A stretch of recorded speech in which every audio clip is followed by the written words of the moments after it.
नमस्कार दोस्तों, स्वागत है आप सभी का हमारे YouTube चैनल ज्योतिष फलादेश विज्ञान द्वारा आयोजित अति विशिष्ट अति महत्वपूर्ण कार्यक्रम वेद पठन पाठन कार्यक्रम। दर्शकों, जैसा कि आप सभी को विदित है, मैं अपने YouTube चैनल द्वारा आयोजित वेद पठन पाठन कार्यक्रम के माध्यम से आप सभी वेद प्रेमियों को, आप सभी ज्योतिष प्रेमियों को, आप सभी संस्कृत प्रेमियों को शुक्ल यजुर्वेद माध्यन्दिनी शाखा के महत्वपूर्ण अंग रुद्राष्टाध्यायी का सस्वर रूप से पाठ करना सिखाने का प्रयत्न करता हूं। और जैसा कि आप सभी को विदित है, मैं अपने YouTube चैनल ज्योतिष फलादेश विज्ञान के माध्यम से दो विषय प्रतिपादित करता हूं। पहला विषय वेद से संबंधित रहता है और दूसरा विषय ज्योतिष से संबंधित रहता है। यदि आप इन विषयों में रुचि रखते हैं, इन विषयों को सरलतापूर्वक घर बैठे ही सीखना चाहते हैं, तो हमारे YouTube चैनल ज्योतिष फलादेश विज्ञान को सब्सक्राइब करना मत भूलिएगा।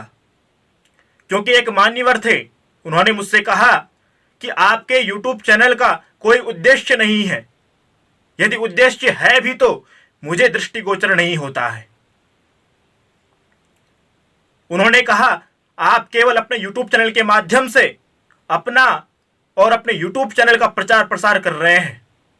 आप दर्शन शास्त्रों के माध्यम से केवल प्रसिद्धि प्राप्त करना चाहते हैं। आप सभी सनातनी हैं, सनातन प्रेमी हैं। प्रसिद्ध होना या कुख्यात होना यह पूर्व जन्म निर्धारित होता है। प्रायः आप सभी ने वह सूक्ति सुनी होगी, पूर्व जन्म कृतम कर्मम तद्दैवमिति कथ्यते। पूर्व जन्म के कर्मानुसार ही भाग्य लिखा जाता है, भाग्य होता है।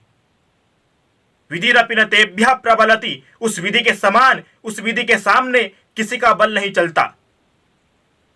और यत् पूर्वा विधिना ललाट लिखितम तन्मार्जितुम कः समर्थः, उस विधि के द्वारा आपके भाग्य भाव पर, आपके भाग्य रेखा पर जो उल्लेखित किया गया है, उसे मिटाने में कोई समर्थ नहीं है। यदि आपके भाग्य भाव पर प्रसिद्ध होना लिखा गया है तो उसमें किसी का वश नहीं चल सकता। आप अपने जीवन काल में अवश्य प्रसिद्धि को प्राप्त करेंगे। लेकिन मैं आपको बताऊं, मेरा ऐसा कोई उद्देश्य नहीं है।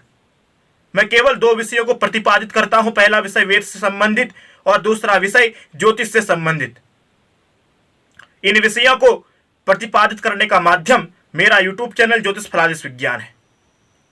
वार्तालाप करने के लिए तो बहुत सारी बातें मेरे पास हैं, लेकिन इससे मुझे बहुत बड़ा नुकसान होता है। वीडियो अत्यधिक लंबी बन जाती है। इसलिए व्यर्थ की बातों में समय नष्ट न करते हुए हम आते हैं आज के इस मुख्य विषय पर। आज मैं आपको रुद्राष्टाध्यायी के प्रथम अध्याय के प्रथम मंत्र का किस प्रकार से सस्वर पाठ किया जाता है, यह सिखाने का प्रयत्न करूंगा। और साथ ही साथ वेद पाठ को प्रारंभ करने से पूर्व हमारा मंगलाचरण किस प्रकार का होना चाहिए, यह चर्चा भी मैं आपके समक्ष करूंगा। मंगलाचरण क्यों किया जाता है? जैसा कि आप सभी जानते हैं, किसी भी कार्य को निर्विघ्न पूर्वक सिद्ध करने के लिए हम सभी लोग मंगलाचरण करते हैं। मंगलाचरण तीन प्रकार के होते हैं: आशीर्वादात्मक, नमस्कारात्मक, वस्तु निर्देशात्मक। हम इन तीनों प्रकार से मंगलाचरण करते हैं और वेद पाठ को प्रारंभ करने से पूर्व भी मंगलाचरण किया जाता है। गुरु की आज्ञा प्राप्त की जाती है, वेद भगवान का मंगलाचरण किया जाता है, पंच देवताओं का मंगलाचरण किया जाता है, उनकी आराधना की जाती है। इसके पश्चात ही वेद पाठ प्रारंभ किया जाता है। सर्वप्रथम हम मंगलाचरण के स्वरूप को जानेंगे। हमने वेद पाठ को प्रारंभ करने से पूर्व मंगलाचरण किस प्रकार से करना चाहिए, इसको मैं आपके समक्ष प्रस्तुत करता हूं। सर्वप्रथम मंगलाचरण के प्रारंभ में हम सभी ने गुरुदेव भगवान की आराधना करनी होती है, गुरुदेव भगवान की वंदना करनी होती है। क्योंकि आप सभी जानते हैं, गुरु बिन भव निधि तरणी न कोई, जे बिरंच शंकर सम होई। गुरु के बिना इस भव सागर से कोई पार नहीं पा सकता, चाहे वह शंकर, विष्णु और ब्रह्मा जी के समान बलवान ही क्यों ना हो, सामर्थ्यवान ही क्यों ना हो।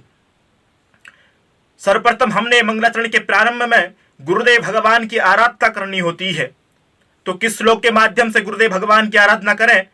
तो प्रायः जिन श्लोकों को मैं आपके समक्ष प्रस्तुत करूंगा, आशा ही नहीं अपितु विश्वास है आप सभी को ये सरलतम श्लोक अवश्य रूप से याद होंगे। पहला श्लोक गुरु वंदना का, गुरुर्ब्रह्मा गुरुर्विष्णु गुरुर्देवो महेश्वरः गुरुर्साक्षात् परब्रह्म तस्मै श्री गुरुवे नमः। और दूसरा श्लोक जो गुरु वंदना पर ही आधारित है, अखंड मंडलाकारं व्याप्तं येन चराचरं तत्पदं दर्शितं येन तस्मै श्री गुरुवे नमः। हमने इन दोनों श्लोकों के माध्यम से गुरुदेव भगवान की वंदना कर ली है। तत्पश्चात मां सरस्वती की वंदना करनी है, क्योंकि वेद भगवान के प्रत्येक अक्षर में, वेद भगवान की प्रत्येक सत्ता में मां सरस्वती विद्यमान है।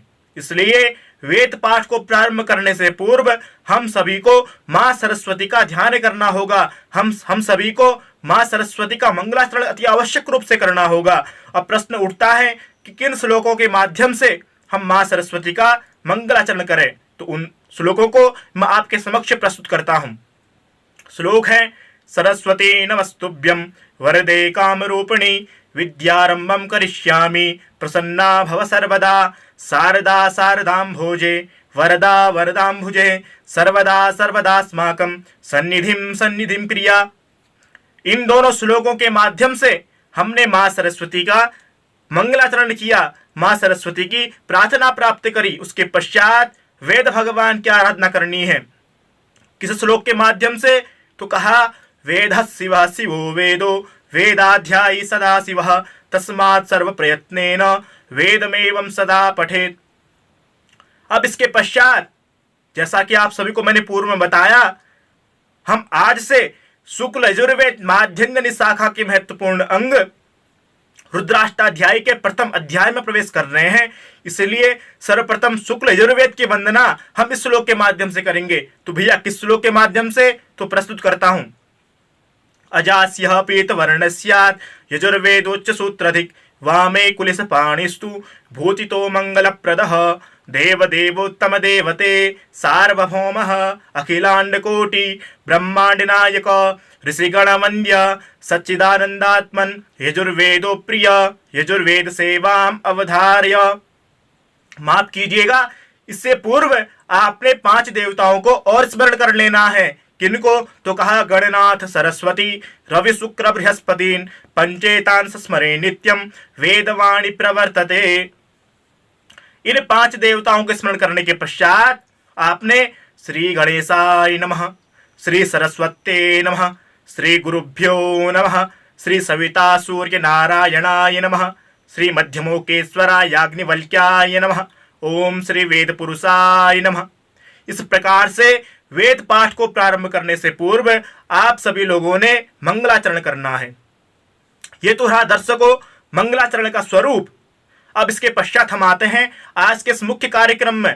रुद्राष्टाध्याय के प्रथम अध्याय में हम प्रवेश करते हैं और प्रथम मंत्र को हम सीखने का प्रयास करते हैं। प्रथम मंत्र आप सभी जानते हैं, गणानान्त्वा गणपतिगुं। सर्वप्रथम हम सीखते हैं हरि ओम। तो दर्शकों, हरि ओम कितने प्रकार से किया जाता है? तो जितना मुझे आता है मैं आपको सिखाने का प्रयत्न करता हूं। मुझे हरि ओम 3 प्रकार से करना आता है, लेकिन जो मुझे गुरु परंपरा से प्राप्त है मैं उसी ही हरि ओम से अपना वेद पाठ प्रारंभ करता हूं। लेकिन आप किसी भी हरि ओम को लेकर के अपना वेद पाठ प्रारंभ कर सकते हैं। पहला हरि ओम जो मुझे गुरु परंपरा से प्राप्त है मैं आपको सिखाता हूं। सीधा सा आपका हाथ इस प्रकार से होना चाहिए, आपके हाथ की स्थिति ऐसी होनी चाहिए, आपके हाथ का झुकाव अंगूठे की तरफ होना चाहिए। आपने क्या करना, हाथ मध्य में रखना है। उसके पश्चात हरि ओम मकार में आपने मुट्ठी बंद करने के पश्चात मकार को दर्शाना है। मुष्ट्याकृतिर मकारेशात, मकार को दर्शाने के लिए आपने अपनी मुट्ठी को बंद करना है।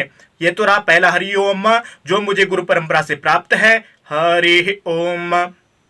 दूसरा हरि ओम, हरि ओम सीधा सा है, हरि ओम।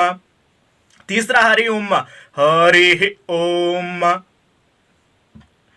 मुझे जितने प्रकार से आता था, मुझे 3 ही प्रकार से आता था, मैंने 3 ही प्रकार से देखा था, इसलिए मैंने आपको तीनों प्रकारों से सिखाने का प्रयास किया है। अब आते हैं पहले मंत्र पर, गणानान्त्वा गणपति गुं। सीधा सा मंत्र है, उदात्त अनुदात्त स्वरेश्वर। इन स्वरों को मैं आपको समझा देता हूं।